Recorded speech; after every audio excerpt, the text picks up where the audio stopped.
হবে হৃদয় আকাশ মাঝে সে ভক্তের আর কোনো জ্ঞান থাকবে না, সে জ্ঞান হারা হয়ে যাবে। আরে সদায় নয়ন জলে ভাসে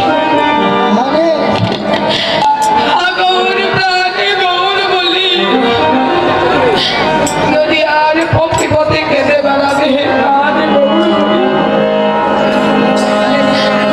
একবার দয়া করে বলে দাও আমি কোথায় গেলে তোমার সঙ্গ পাবো, আমি কোথায় গেলে তোমার ভক্তের সঙ্গ পাবো।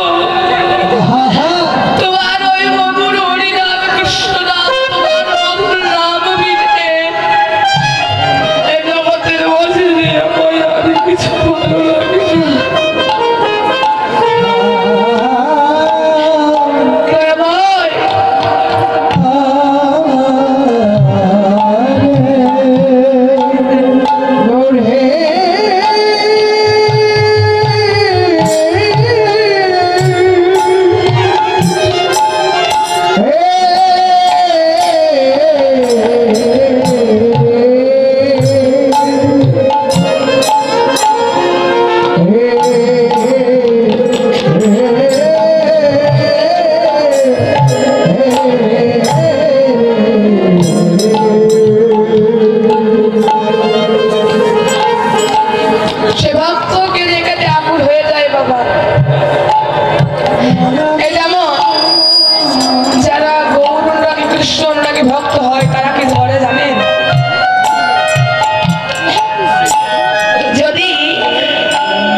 সেই ভক্তগণ চুপি চুপি বাড়িতে যে আমার গৌর গোবিন্দের চিত্রপট আছে কারো সঙ্গে নেয় না বাবা, কাউকে সঙ্গে নেয় না, একা একা ওই আমার গৌর গোবিন্দের মূর্তির সামনে গিয়ে করজোড়ে মিনতি করে বলে হে দয়াময় কতদিন হয়ে গেল আমি তোমার সঙ্গ করিনি,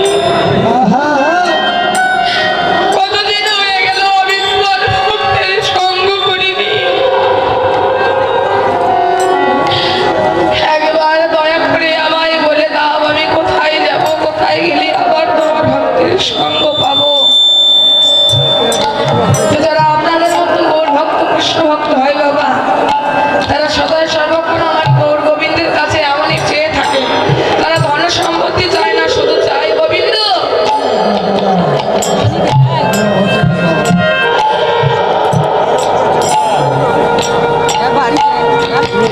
শুধু চাই তোমার নাম করতে, তোমার ভক্তের সঙ্গ করতে। আজ সিধা নবদ্বীপে কি হলো, দামিনী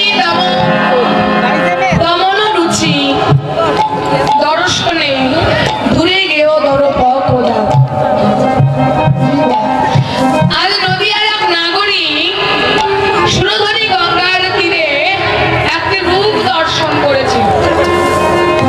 না সেই নাগরিকাকে, সেই নাগরিকা হলো আমার বিষ্ণুপ্রিয়া। সেই বিষ্ণুপ্রিয়া আজ সুরধনী গঙ্গার তীরে একটি রূপ দর্শন করল। সেই রূপ দর্শন করে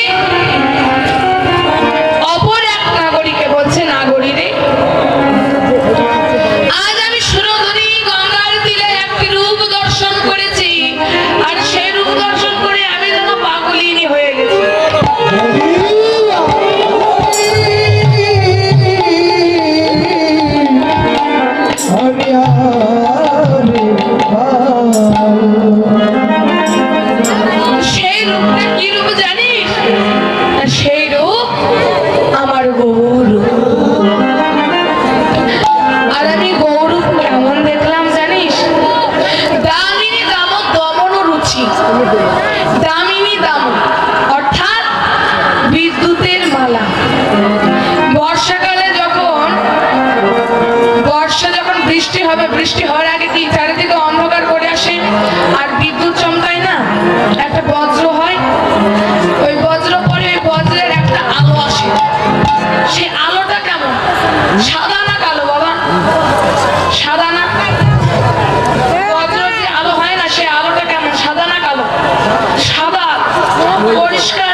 স্বচ্ছ সেই পরিষ্কার সাদা আলোর সঙ্গে আমার গৌর রূপের তুলনা করছে।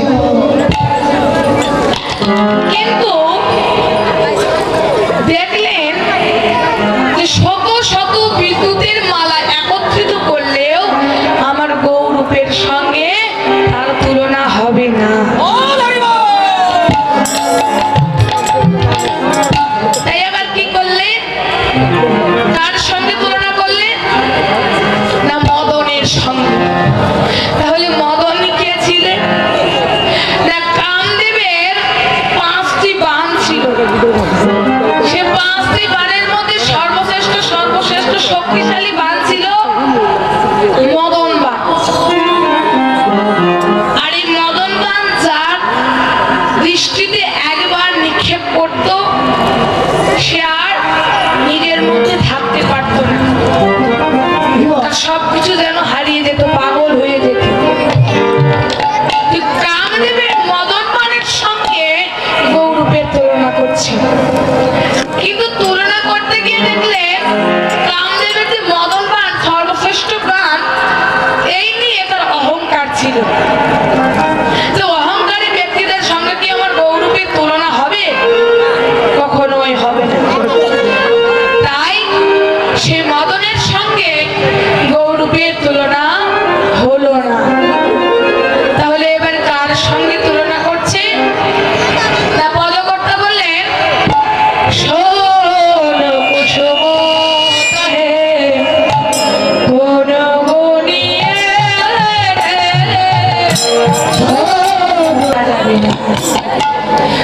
শ্রীধামনগর দ্বীপ মাঝে আজ নদীয়ার মাঝে যে সকল ভাগ্যবান ভক্তের হৃদয় আকাশে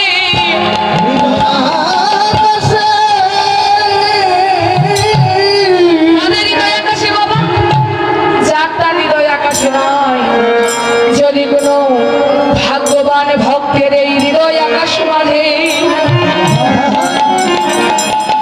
আমারই গৌর চাঁদের ঘোড়া চাঁদের উদয় হয়, তাহলে সেই ভক্তের ভিতর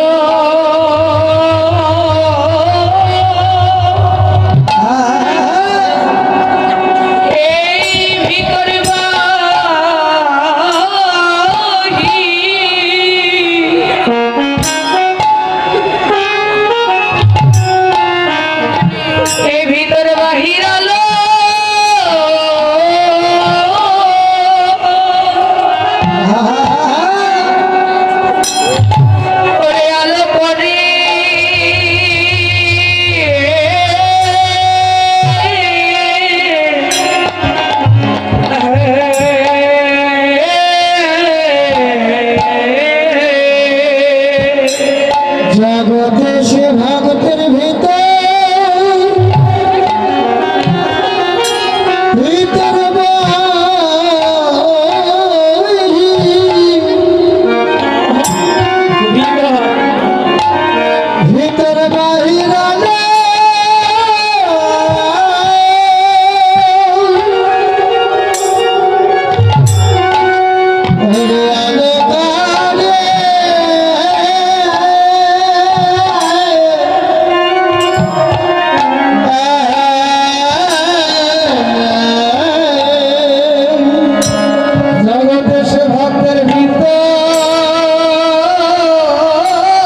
দর্শনে দূরে গেও ধরো পদা। আজ নদীয়ার এক নাগরিক সুরধনী গঙ্গার তীরে একটি রূপ দর্শন করেছে। না সেই নাগরিকাকে, সেই নাগরিকা হলো আমার বিষ্ণুপ্রিয়া। সেই বিষ্ণুপ্রিয়া আজ সুরধনী গঙ্গার তীরে একটি রূপ দর্শন করল। সেই রূপ দর্শন করে অপর এক নাগরিকে বলছে, নাগরী রে, আজ আমি সুরধনী গঙ্গার তীরে একটি রূপ দর্শন করেছি, আর সেই রূপ দর্শন করে আমি যেন পাগলিনী হয়ে গেছি।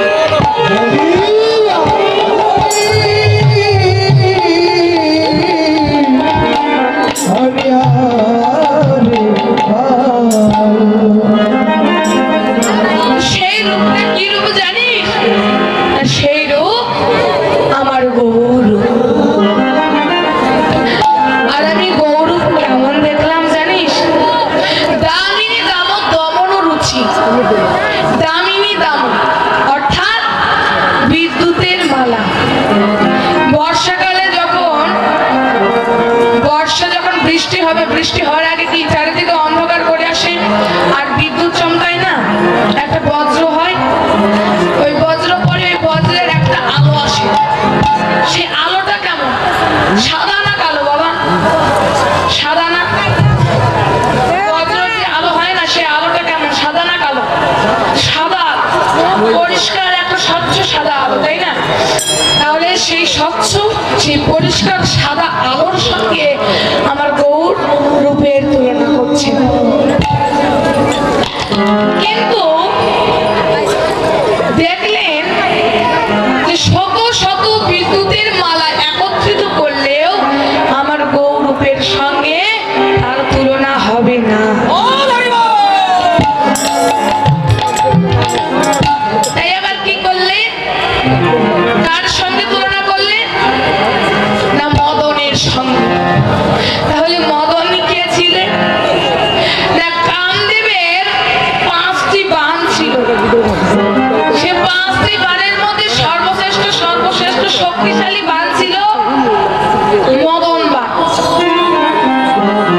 আর এই মদন বাণ যার দৃষ্টিতে একবার নিক্ষেপ করত, সে আর নিজের মধ্যে থাকতে পারত না, তার সবকিছু যেন হারিয়ে যেত, পাগল হয়ে যেত। কামদেবের মদন বাণের সঙ্গে গৌরূপের তুলনা করছে। কিন্তু তুলনা করতে গিয়ে দেখলেন কামদেবের যে মদন বাণ সর্বশ্রেষ্ঠ বাণ, এই নিয়ে তার অহংকার ছিল। তো অহংকারী ব্যক্তিদের সঙ্গে কি আমার গৌরূপের তুলনা হবে?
তাহলে সেই সকালবেলার সূর্যের সঙ্গে গৌরূপের তুলনা করলেন, কিন্তু তুলনা করতে গিয়ে নাগরী দেখলেন যে সূর্যের তাপ আছে আর আমার গৌরের অঙ্গের কি তাপ আছে?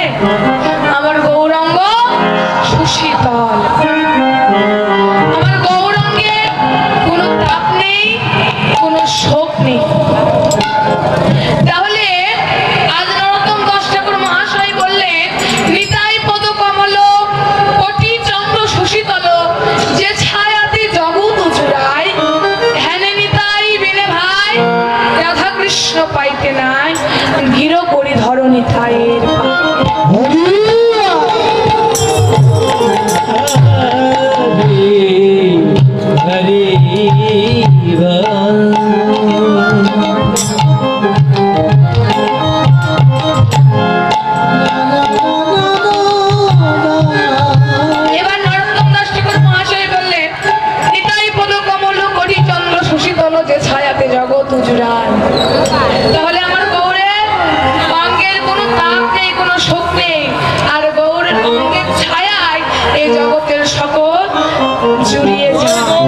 সকলে কম বেশি স্কুলে তো গেছেন। স্যারেরা কি করে প্রথম পিরিয়ডে একটা রেজিস্ট্রেশনের খাতা নিয়ে যায়, এই খাতা নিয়ে গিয়ে নাম প্রেজেন্ট করে। তো কিভাবে নাম প্রেজেন্ট করে, যে rule 1 yes sir, 2 present sir, 3 উপস্থিত স্যার, 4 সে 4 কি করেছে সামনে বসে আছে, কিন্তু মনটা ছিল অন্যদিকে। একবার 4 বলেছে শোনেনি, স্যারেরা কি করে একবার বলার পরে না শুনলে পরের বার আবার রিপিট করে আবার বলে 4। আর সে 4 বেটাটা কি করেছে সামনে আছে তবুও শুনতে পায়নি, কারণ তার মনটা ছিল অন্যদিকে। এবার 2 বার ডেকেছে শোনেনি, এবার কি করবে, তার নাম যে অ্যাবসেন্ট করবে না প্রেজেন্ট করবে, অ্যাবসেন্ট করবে না। তাহলে এই জগতের মধ্যে আমরা যে এখানে আছি এটাও একটা স্কুল। এই স্কুল হলো আমাদের মহারাজের আদি প্রাণ গোবিন্দ, তিনিও খাতা নিয়ে বসে আছে, যে কারা কারা মনোযোগ দিয়ে শ্রবণ করছে তাদেরটাও লিখবে, আর যারা মনোযোগ দিয়ে শ্রবণ করছে না তাদেরটা কি করবে, প্রেজেন্ট করবে না অ্যাবসেন্ট করবে, অ্যাবসেন্ট করবে। তো এখানে যারা মনোযোগ দিয়ে শ্রবণ করছে, আমার স্যার একটা কথা বলতো, আমরা যখন ক্লাস করতাম, এখন তো আমার ক্লাস জীবন শেষ বাবা, এবার আমি এসএসসি দিব। তো আমরা যখন ক্লাস করতাম তখন স্যার একটা কথা বলতো, তোমরা ক্লাসের মধ্যে কে কি করছো আমার সব দিকে লক্ষ্য আছে, কিন্তু আমি বলি না। তো এমনই ভাবে বাবা এখানে আপনারাও কে কে মনোযোগ দিয়ে শ্রবণ করছেন, কে কি করছেন আমিও দেখতে পাচ্ছি, কিন্তু বলতে পারছি না। কিন্তু যে দেখা, যার দেখা সে স্বয়ং দেখছে, আমার কিছু করার লাগবে না, আমার তো করার কিছু নেই। তাই কীর্তন শ্রবণ করতে এসে কেউ আন কথা বা আন শব্দ কেউ করবেন না, আপনাদের কাছে আমার করজোড়ে মিনতি। এতে যদি আপনারা আমাকে দুটো গালি মন্দ করেন আমি মাথা পেতে সহ্য করব, কিন্তু কীর্তন আসলে এসে সকলে একটু চুপ করে শ্রবণ করবেন। তাহলে গদাধর কে ছিল না বৃন্দাবনী শ্রীমতী রাধা ঠাকুরানী, প্রেমের মহারানী। যখন আমাদের হৃদয়ে ভক্তির হৃদয় হবে গদাধর এসে, তখন আমাদের হৃদয়ে প্রেমের হৃদয় করতে আসবে গদাধর। কে আসবে, গদাধর। তাহলে কে মনে আনন্দ হলো, ভক্তির হৃদয় হলো, প্রেমের হৃদয় হলো, এবার কে আসবে, বাকি আর কে থাকলো বাবা, পঞ্চতত্ত্বের বাকি আর কে থাকলো, 3 জন তো হয়ে গেল, আর বাকি 2 জনকে শ্রীবাস আর গৌরাঙ্গ মহাপ্রভু। আমার বাবাটা মনোযোগ দিয়ে শ্রবণ করছে। তো এবার আসার পালা কার, শ্রীবাসে। শ্রী অর্থাৎ সুন্দর, বাস অর্থাৎ বাসা। তাহলে যার বাসাটা সুন্দর তার হৃদয়ে আমার গৌর আপনা আপনি চলে আসে। আপনারা সকলে ইট দিয়ে বাড়ির তৈরি করেছেন, করেছেন, ইট দিয়ে বাড়ির নির্মাণ করেছেন, ইট বালি সিমেন্ট দিয়ে করেছেন, টাইলস মেরেছেন, রং করেছেন। কেননা এখানে তো বলছে স্ত্রী অর্থাৎ সুন্দর, বাস অর্থাৎ বাসা। তাহলে তার বাসাটা সুন্দর, তার গৃহেই তো আমার গৌরাঙ্গ মহাপ্রভু আসে। আপনাদের সকল বাসা কি কমপ্লিট?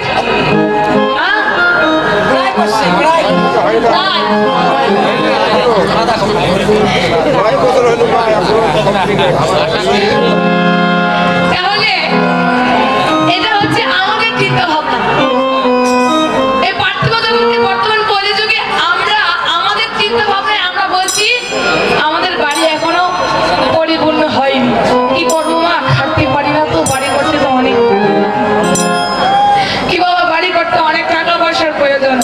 কত টাকা পয়সা নেই মা, তাহলে হয়তো গোবিন্দ আমাদের ঘরে আসবেন কি, তাই আমাদের চিন্তা ভাবনা হচ্ছে আমাদের পার্থিব জগতে থাকার বাসার কথা বলছি, কিন্তু আমাদের পার্থিব জগতে থাকার বাসার কথা বলেনি। তাহলে কোন বাসার কথা বললো? স্ত্রী অর্থাৎ সুন্দর, বাস অর্থাৎ বাসা। তার বাসায় আমার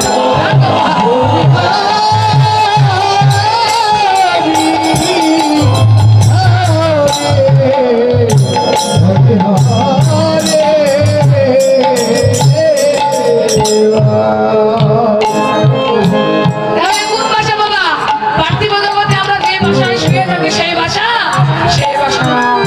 কোন ভাষা সকলে বাসা। তো একটা বাসাকে থাকার উপযুক্ত করতে গেলে কি করতে হয়? ময়লা আবর্জনা থাকে, ধুলাবালু থাকবে, সেগুলো ঝাড়ু দিতে হবে, পরিষ্কার করতে হবে। তেমনি ভাবে আমাদের হৃদয়ের মাঝে আছে কি? অহংকার, লোভ, লালসা, হিংসা, নিন্দা, অহংকার, এই সবই জর্জরিত, মানে ময়লা আবর্জনা পরিপূর্ণ হয়ে আছে, ধুলোবালি পরিপূর্ণ হয়ে আছে আমাদের হৃদয় বাসা। যদি একবার গৌর গোবিন্দের স্থাপন করতে চাও তোমার হৃদয় বাসার মধ্যে, তাহলে একবার কামনা বাসনা, অহংকার, হিংসা, নিন্দা পরিত্যাগ করো। তাহলে যার হৃদয় বাসাটা একবার সুন্দর হবে, আমার গৌরাঙ্গ মহাপ্রভু তিনি আপনা আপনি সেই ভক্তের হৃদয়ে এসে অবস্থান করবেন। তাহলে আজ শ্রীধাম নবদ্বীপ মাঝে নদিয়ার নাগরিক যখন সূর্যের সঙ্গে তুলনা করলো, সূর্যের তাপের কারণে গৌরবের সঙ্গে তার তুলনা হলো না। তাহলে এবার কার সঙ্গে তুলনা করবে? আবার ভাবছি যে কার সঙ্গে তুলনা করা যায়, কার সঙ্গে তুলনা হবে, এমন ভাবে ভাবছি। তো ভাবতে ভাবতে এবার হঠাৎ একটা বস্তু পেয়েছে, এবার আরেকটি বড় বস্তু পেয়েছে। তাহলে সেই বস্তুটা কি? করে হেরি সুধা আজ মুরচি চরণ তলে, হেরি সুধা মুরচি চরণ তলে, হেরি সুধা মুরচি চরণ তলে। আর করুণ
রাত্রিবেলা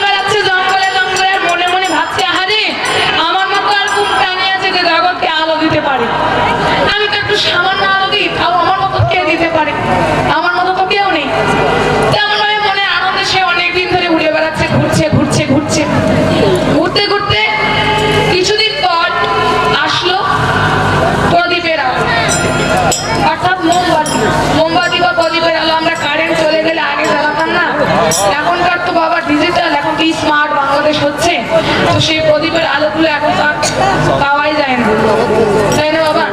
এখন যে আধুনিক প্রযুক্তি এসে গেছে, সবকিছুই উন্নত মানের।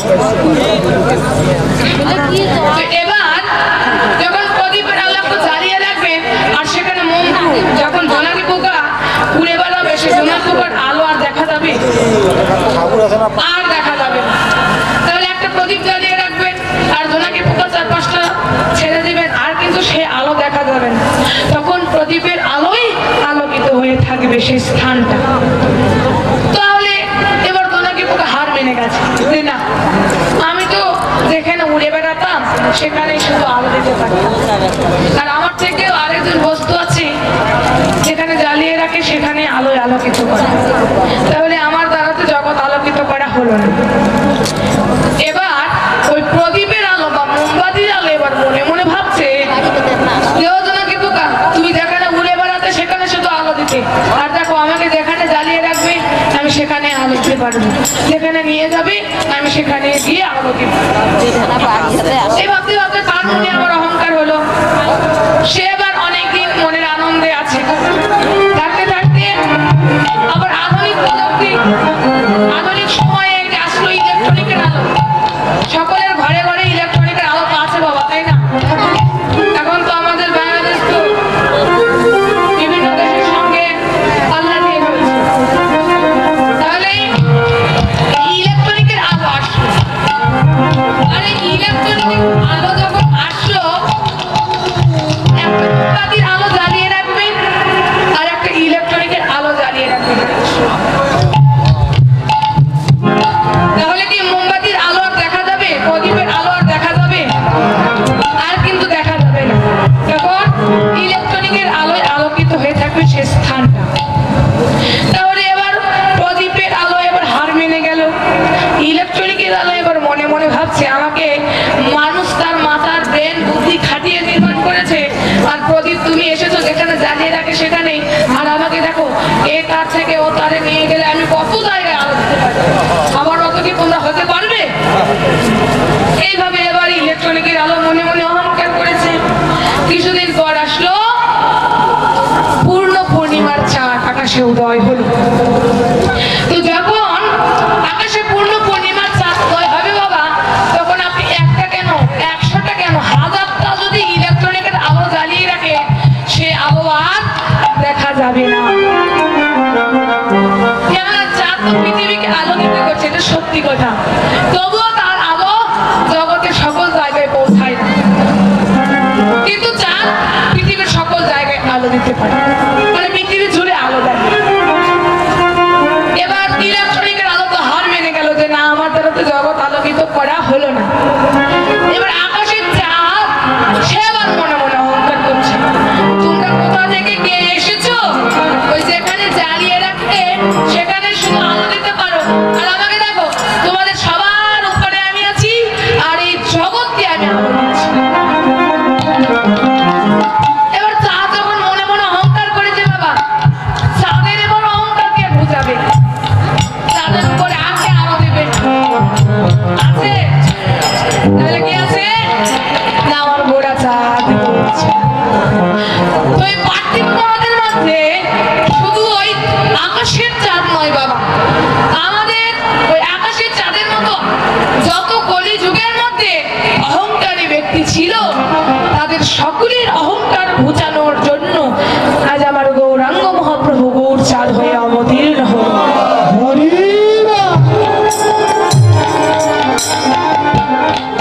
যখন এই চাঁদের অহংকার ঘুচানোর জন্য আমার গৌর চাঁদ, গোড়া চাঁদ নদীয়ার মধ্যে উদয় হলো, তখন ওই আকাশের চাঁদ কি হলো? পরু দর্শন রূপ ধরি, অর্থাৎ ওই আকাশের চাঁদ 10 ভাগে খণ্ডিত হয়ে আজ গৌর চরণে এসে যেন উদয় হলো রে, উদয় হলো রে, উদয় হলো রে, উদয় হলো রে, উদয় হলো রে, আমার গৌর চরণে এসে উদয় হলো রে, গৌর চরণে এসে উদয় হলো রে, গৌর চরণে এসে উদয় হলো রে, গৌর চরণে এসে উদয় হলো, আমি গৌর চরণে এসে বল হরি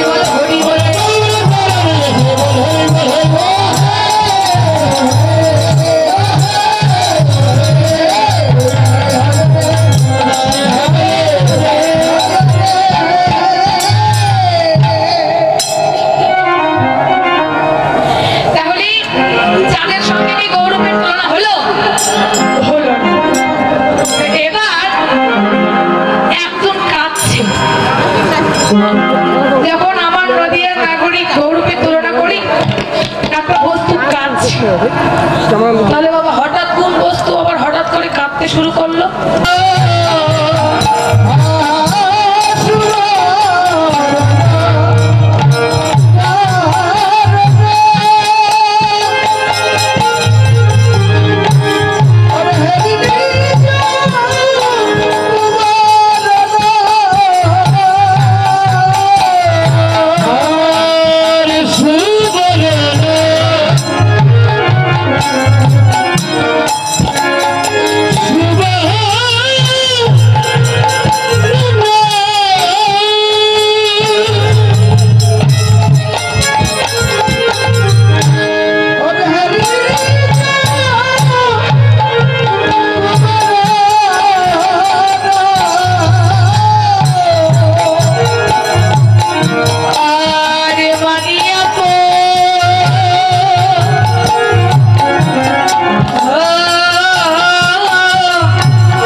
কেন পড়বে না?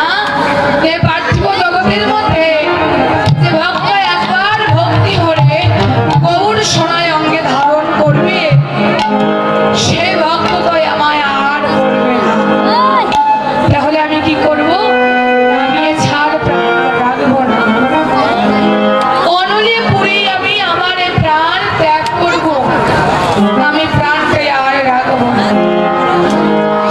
তাহলে গৌর সোনা একবার যে পড়বে সে আর পার্থিব জগতের সোনা পড়বে না। তাহলে কি করতে হবে? গৌর সোনা আমাকে ধারণ করতে হবে। সোনা সোনা, তাহলে কোন সোনা? না যে সোনা, যে তার সোনার মতো কর্ণ করতে পারবে আমার গৌর হবে তা। তাহলে সোনার মতো কর্ণ করতে হবে। ও মায়েরা, আপনারা সবাই একটা কাজ করবেন, কানটা সোনা দিয়ে বাঁধিয়ে নেবেন। সোনার মতো কর্ণ হতে হবে না, কর্ণটা কান, এই কানটা সোনার মতো হতে হবে। তাহলে সোনা দিয়ে বাঁধিয়ে নিতে হবে, তাই না? তাহলে গৌর সোনা পাওয়া যাবে। পদকর্তা বললেন, তোমরা যে সোনার কথা ভাবছো যে সোনার কানটা সোনা দিয়ে বাঁধিয়ে নিলে গৌরকে পাবে, সেটার কথা বলেন। তাহলে কোন সোনা? না, তোমরা বললেন সোনার মতো কর্ণ করো, পার্থিব জগতে সোনা দিয়ে বাঁধিয়ে দেওয়া নয়। সোনা অর্থাৎ যে ভক্ত একবার এই হরিনাম কৃষ্ণ নাম সোনার মতো শুনতে পারবে, সোনার মতো শুনে অর্থাৎ শ্রবণ করে যার হৃদয়ে একবার আঘাত করবে, সে আমার গৌরের পরম পদ লাভ করবে।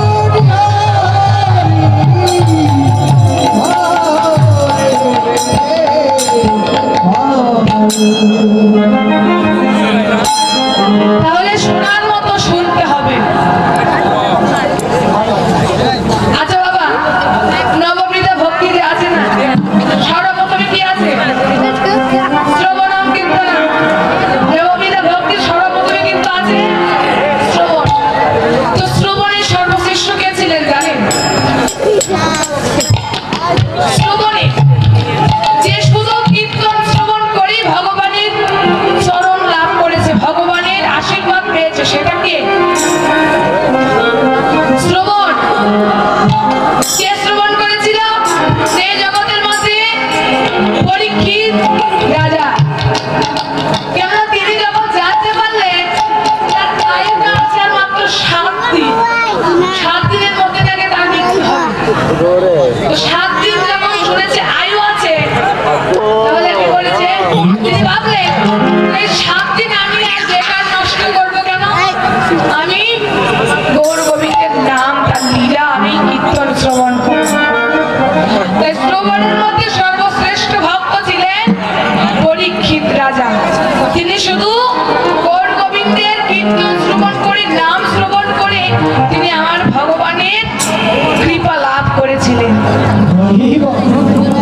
তাহলে সোনার মতো কর্ণ করতে হবে, সোনার মতো শুনতে হবে, তা না হলে হবে না। এবার পদকর্তা বলছে, নদিয়া নগরী শোনো, তুমি যে অবুঝের মতন এই বস্তুর সঙ্গে সে বস্তুর সঙ্গে যে গৌরবের তুলনা করছো, তোমার কি এই বুদ্ধি হচ্ছে না যে জগতের মধ্যে সঙ্গে গৌরবের তুলনা হবে না? কেননা আমার গৌর হরিকে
বিধিক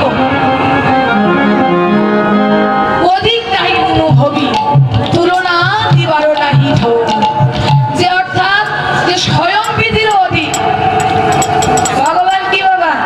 ভগবান তো অনেক আছে, সৃষ্টিকর্তাও অনেক আছে, কিন্তু এই জগতের মধ্যে ভগবান অনেক, ঈশ্বর অনেক, কিন্তু পরমেশ্বর একজন। আর সেই একজনই হলো আমার অনাদিরাদি প্রাণ গোবিন্দ, আমার কৃষ্ণ কানাই। তাহলে পরমেশ্বর হচ্ছে আমার গোবিন্দ। তো নদিয়া নাগরী শোনো, যে স্বয়ং বিধিরও অধিক, তুমি তার তুলনা করছো এই পার্থিব জগতের তুচ্ছ তুচ্ছ জিনিসের সঙ্গে। আর শোনো, এই জগতের মধ্যে তুলনার কথা তোমরা কেউ গগনেও তুলনা, তুলনার কথা কেউ গগনেও তুলনা। কেননা এই জগতের মধ্যে কারুর সঙ্গে কারুর তুলনা হয় না। কি বাবা? আপনার যে গুণ আছে আমার সে গুণ নেই, আমার যে গুণ আছে আপনার সে গুণ নেই, তাহলে আপনার সঙ্গে আমার কি তুলনা হবে? কোনো তুলনা হবে না। তাই পদকর্তা বললেন, গঙ্গা জলে গঙ্গা পুজো। গঙ্গা পুজো কিভাবে করা হয়? গঙ্গা থেকে জল তুলে নিয়ে এসে গঙ্গা জলে আবার গঙ্গায় নামা বলে পুজো দেওয়া হয়। এমনই ভাবে এই জগতের মধ্যে কারোর সঙ্গে কারো তুলনা হয় না। তাই তোমরা তুলনার কথা কেউ বদনে তুলনা। আর পদকর্তা আরো বলছে, জগদানন্দন বহু বহু তুলনা বহু, জগদানন্দন বহু বহু তুলনা বহু, নিরপম গৌর কিশোর, নিরপম গৌর কিশোর, নিরপম গৌর কিশোর,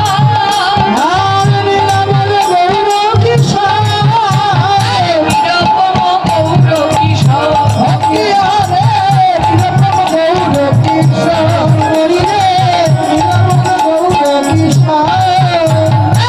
এইবার লীলা প্রকাশ হলো,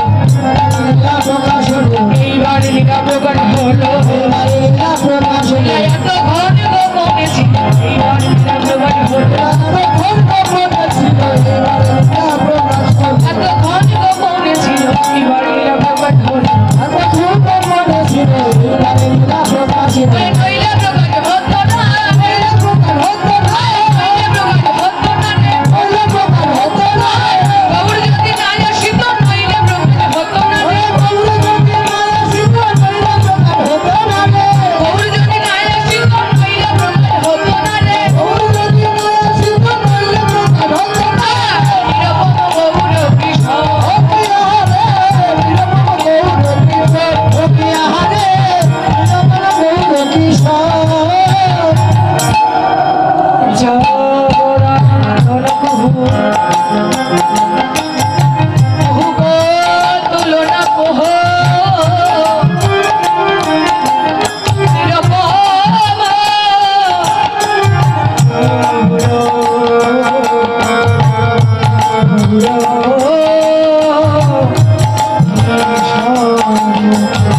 লাঞ্ছাকল্প তরুভর্ষ কৃপা সিন্ধু ভয়ে ভদ্র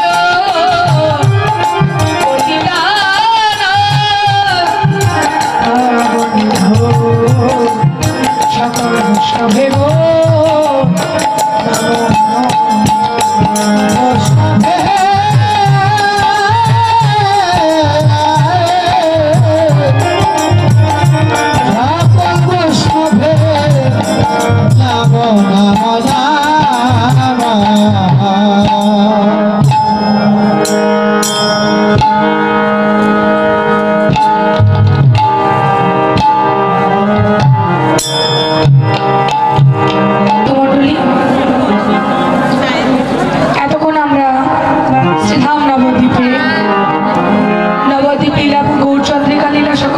করছিলাম।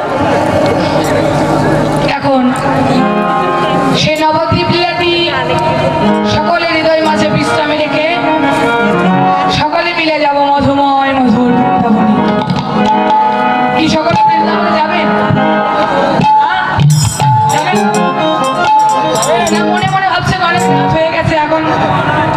পুলিশে গেলে গুলি করে আমাকে মেরে ফেলবে। ও মায়েরা যাবেন, ঘুম পাচ্ছে কার কার হাত তুলুন তো, ঘুম কার কার পাচ্ছে হাত তুলুন, ঘুম পাচ্ছে যাদের ঘুম পাচ্ছে এবার আমরা ঘুম ছাড়াবো, ছাড়াবো তো, তাহলে রাধা নামে ধ্বনি করতে হবে। তো আপনারা আমার একটা কথা শুনবেন, আমাকে পরে গালি বন্ধ করবেন, আপনি একটু সামনে দিকে এগিয়ে আসবেন না, আমার সামনে দিকে একটু এগিয়ে আসবেন না বাড়িতে যাবেন? বাবার একটু সামনে দিকে একটু এগিয়ে আসেন বাবা। এত এলোমেলো হয়ে থাকলে তো আনন্দ পাওয়া যাবে না।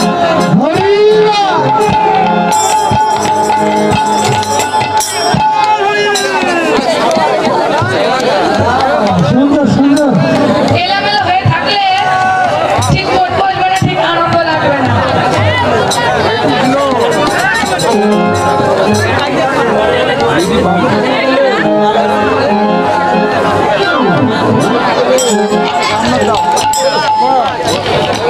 এবার আমরা সবাই মিলে যাব মধুময় মধুর বৃন্দাবনে।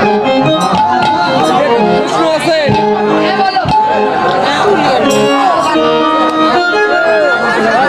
প্রশ্নটা হচ্ছে বৃন্দাবনে কি আপনি নিয়ে যাবেন? আমার কি বৃন্দাবনে যাওয়ার টাকা পয়সা তো আমার না, তাহলে কিভাবে যাব?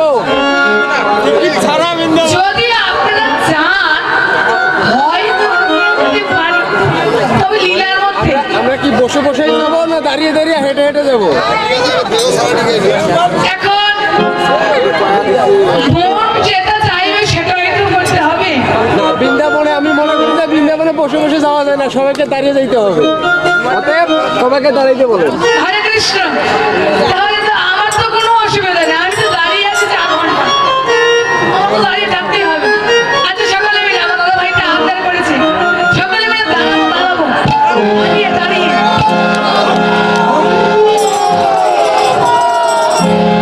সকলে মিলে আনন্দ করবো। আনন্দ করতে করতে মধুময় মধুর বৃন্দাবনে যাবো। আর যারা নৃত্য পারে তারা একটু সামনের দিকে এগিয়ে আসবেন।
আছে